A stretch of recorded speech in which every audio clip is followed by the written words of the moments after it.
So there was very little news this week outside of that epic Chapter 6 of Book of Boba Fett, but I think we need to talk because Star Wars has a marketing problem. I felt a great disturbance in the Force. Many of the truths we cling to depend greatly on our own point of view. Was not a lot of Star Wars news this past week. Right.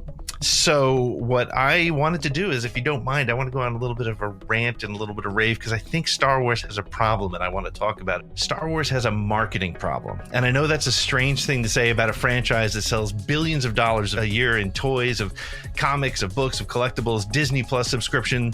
The licensing of a Star Wars logo on a t-shirt alone is worth 9 figures, and a search of Baby Yoda on Amazon.com returns everything from plushies to water bottles to jewelry and birthday party decorations and literally everything in between. So there's no problem marketing the products at all. There's no problem, but there is a problem marketing the product. So let me explain what I mean. In 2015, Star Wars roared back into theaters with The Force Awakens, and while it was not summarily loved by all, it was heralded as an achievement of the rebirth of the franchise. The box office numbers were amazing, and there was this feeling that the galaxy far, far away was back.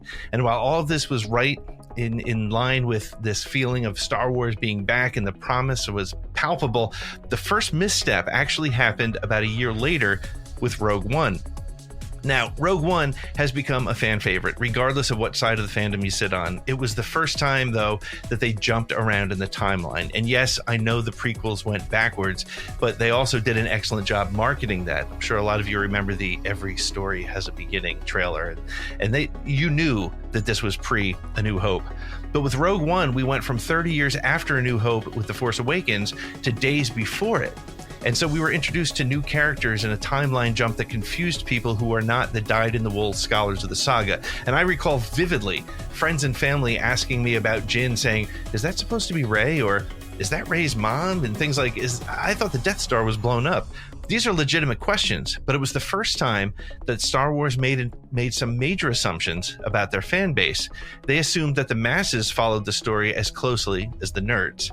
It didn't derail them, however, and The Last Jedi was successful as a sequel to The Force Awakens, and while Solo, a Star Wars story, was not a critical hit at the box office, it is a film that is generally well-liked by the core fan base. However, they made an even larger assumption about the audience with the introduction of Maul at the end of that movie. Well, personally, it was one of the rare times I ever audibly went, oh yeah, when something happened on screen in a movie theater. But my neighbor, who's a huge Star Wars movie fan, had never seen anything animated, and he was confused. In fact, instead of taking time to talk about the 2 hours that the movie was, we spent our entire time in the car ride home not only explaining Crimson Dawn, but I was helping him understand the timeline, how Maul survived, all the details that you really needed to know to understand why he was there in that movie at that time. So let's fast forward to 2020. As the pandemic raged, The Mandalorian launched Disney Plus with this premium Star Wars property that was a cultural touchstone. The appearance of Grogu at the end of the first episode in 2019 was the beginning of a pop phenomenon that I would dare say has not been seen since perhaps the beginnings of Star Wars in 1977. And in December of 2020, Disney held their Investor Day, and they live streamed it to the world. Lucasfilm head Kathleen Kennedy, 2 weeks before the epic Luke Skywalker appearance that closed season 2 of The Mandalorian, promised that the next chapter of The Mandalorian story would arrive in December 2021. She also mentioned, when she was talking about the Rangers of the New Republic show, that all these stories would intersect with future stories and culminate in a climactic event. Now, remember that phrase, the next chapter of The Mandalorian story would arrive in December 2021. She knew, but apparently very few people at Disney did, that we were about to get an end credit scene in Mando that would set up the promise of a show called The Book of Boba Fett. And soon after, we learned that that show would be coming in December of 2021. And what everybody quickly forgot, or rather Lucasfilm neglected to make part of the announcement, was that the next chapter in the Mandalorian story was coming in December 2021. Remember, she told us that, not season 3 of The Mandalorian per se. Now, I realize I'm splitting hairs, but it's actually quite important because with a show called The Book of Boba Fett, the natural inclination is to assume that it's Boba Fett's story. And, you know, the first 4 4 episodes clearly have been Boba Fett's story, but as soon as the story gave us 90 minutes of The Mandalorian, just as the Boba Fett tale was starting to reach a crescendo, it not only confused casual viewers, but it did seem to anger many of the hardcore fans. The worst part about it, though, is that the chapters 5 and 6 from the Book of Boba Fett may be some of the greatest Star Wars telling and world building we've ever seen. Yes, I said that, and yes, I mean it. This is why there's a marketing issue. There were 133 episodes of the Clone Wars series over 7 seasons, and throughout that time there were many arcs, side quests, character development stories, etc.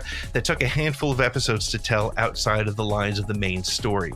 Even in The Mandalorian, there were a handful of stories that seemed to sideline Mando himself while we got to know more about some of the other characters in the story. This is not unusual for Star Wars now, and it was readily accepted by fans of the series. But, in fairness, Clone Wars was branded The Clone Wars. That's a title that indicates a bigger story, a larger universe, and frankly, at 133 episodes, it gives you space for things like this to happen. Now remember, Kathleen Kennedy said on December 10th, 2020, that the stories would culminate in a climactic story event.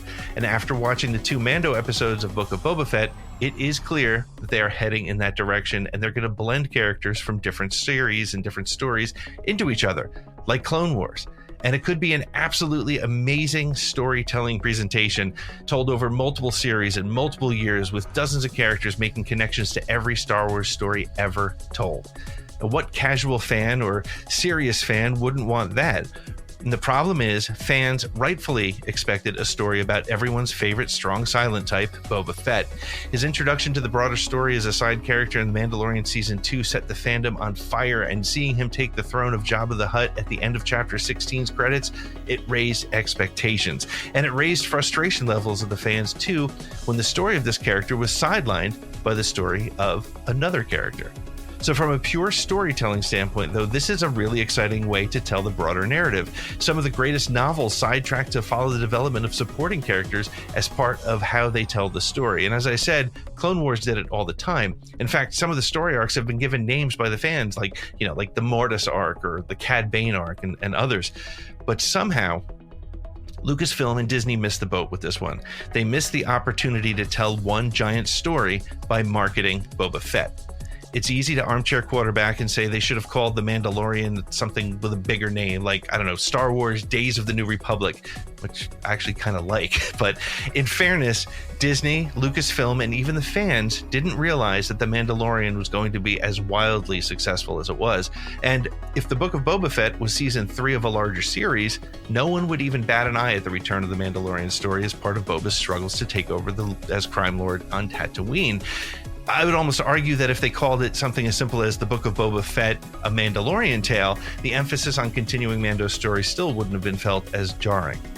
So I was texting with my dad, a Star Wars fan, but not a sweaty nerd like me, and he said, and I quote, "I started watching this series with the idea that I would be watching Boba's story. Mando has stolen that story away from him." Now, when I told him the story was in the style that I think it's going to, much like I had to explain to my friend how Maul returned, he didn't seem to mind it as a concept, but he said, if that is in fact what they're doing, it's a different kind of storytelling, and the audience has to somehow be prepared for it and understand it for it to work. And that's where Lucasfilm and Disney have failed. It's how they are marketing it. They're assuming the fan base is there. They're assuming that all fans will figure it out along the way. And I dare say they assume that the Boba Fett name alone would sell more Disney Plus subscriptions. They're going to lose people. They're even going to lose diehard fans if they don't get ahead of this. An animated series with 130 episodes can stumble through before it finds its footing, but expensive live-action storytelling cannot. They can't rely on normies sticking with it, or worse, feeling abandoned. So my advice as someone with years of PR and media experience is to go out and promote the hell out of this series when it's done. On all the mainstream media outlets that Disney owns, have Filoni and Favreau explain that vision, excite the masses about getting on the excite the masses about getting on the train. And I want to see where all the parts of the story are going. People are going to want to get behind that. It's not too late to create an umbrella brand for this time period, and these stories about Mandalorians and surviving Jedi and new governments and wasted regimes, they can have Days of the New Republic as the title if they want. I don't care. We just need to see it done soon. It's going to generate interest in the Bad Batch, and it'll absolutely be needed because a story like Kenobi and Cassian Andor, those shows which are on the docket, if this timeline and this way of storytelling isn't confusing to the average fan now, two shows centered on characters we've seen die in movie theaters set at different times before A New Hope is going to be very difficult to follow. Well, that wraps it up for this week's Disturbances in the Force. Make sure to check out the Around the Galaxy podcast for weekly one-on-one interviews with the people behind the fandom. This Thursday, Around the Galaxy welcomes Dan Casey from Nerdist. Please subscribe for regular updates. Follow us on all your social media channels at ATGcast and visit our website at atgcast.com to keep up with us, find our merch, and get information about supporting the show as an ATGcast patron. Thank you so much for listening, and may the Force be with you.